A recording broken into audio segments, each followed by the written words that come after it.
tahimik na komunidad sa gitna ng probinsya ng Isabela. Pero sa likod ng bawat ngiti, may kwento ng pagkikibaka. Sa gutom, sa kawalan ng trabaho, at sa pag-asang mabigyan ng isang magandang bukas ang kanilang pamilya.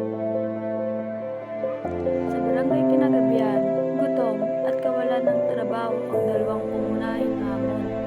Araw-araw, maraming residente ang maharap sa tanong, paano kami kakain ngayong araw? Saan kami kukuha ng pera?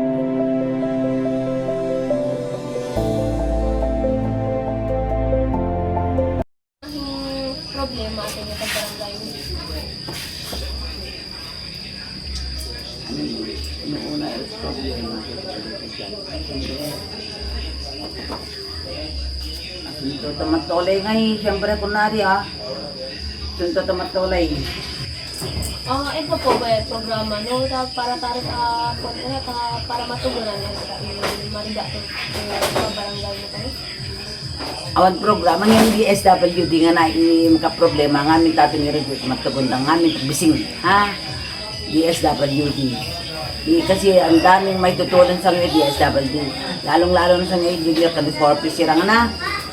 Kaya bago nilawad na ito programa dahil sa ngayon walang gutom ko tanguri. Ano po ba plano na barangay mariga no? So plano ng barangay Ayan, nagudlo tayo ang kita na awang mabado, awan ta barangay kaya plano ng barangay kumanos kong na marigiriga. Awan do dala naman ng kita na gain na tayo kun na iyawa ng barangay ta pamilya na kaya ko na yari lamang. Awan to magkapot dito kita na kwa. May kalaw makikibog ka mapata nagkamot kun nagapa ka niyawa para tagkamot. Ngam na total ito ng aming siyempre galayo rin kita na amount lang to yawa na barangay Tapos namin may interview ang isa sa mga kagawad ng Kinagabihan. Nakilala namin ang isa sa mga residente dito sa Kinagabihan na si Ginang Jerilyn na isa sa mga nakakaranas ng matinding kahirapan. Kahit sobrang hirap din, dahil may bigas ka, may panggastos ka sa araw-araw, makaraos ka sa araw-araw. Paano nyo po na yung pagbabudget nyo po sa pang-araw-araw ng pangangailangan nyo? Nakabudget ka to 300, sa maghapon na yan. Hanggang gabi na yun, kung kaya mo, bibili ka ng medyo, makaya mo lang bilhin. Kung natin yung 300, magastos mo sa maghapon. Ano po ba yung yung trabaho niyong dalawang mag-asawa po?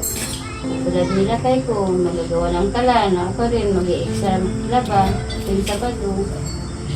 Kung mayroon din yung pag-extrahan pala, Ilan po ba yung tatlo. Kaya may high school po? High school, grade 11, grade 7.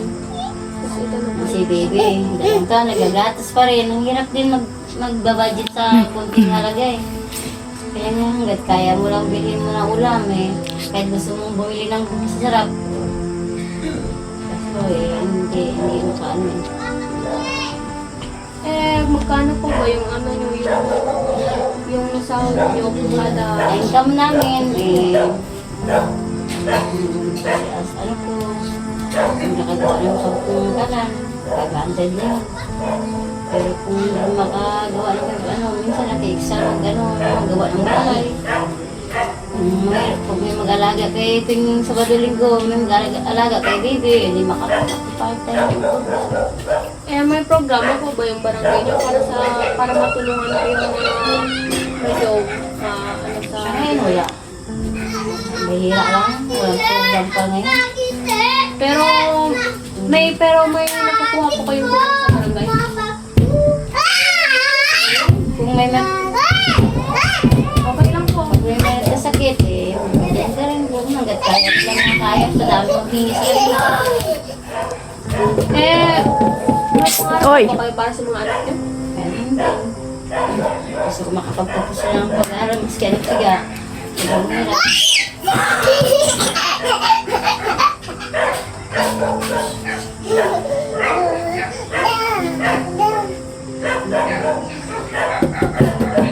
Lagi tao do. Continue po yun. Gusto ko makapagtapos sila sa pag-aaral nila. Kahit sobrang hirap ng buhay, kahit kaya natin. Marami sa ating kabarangay ang walang permanenteng trabaho, umaasa lang sa sideline o maliit na kita para may raos ang araw.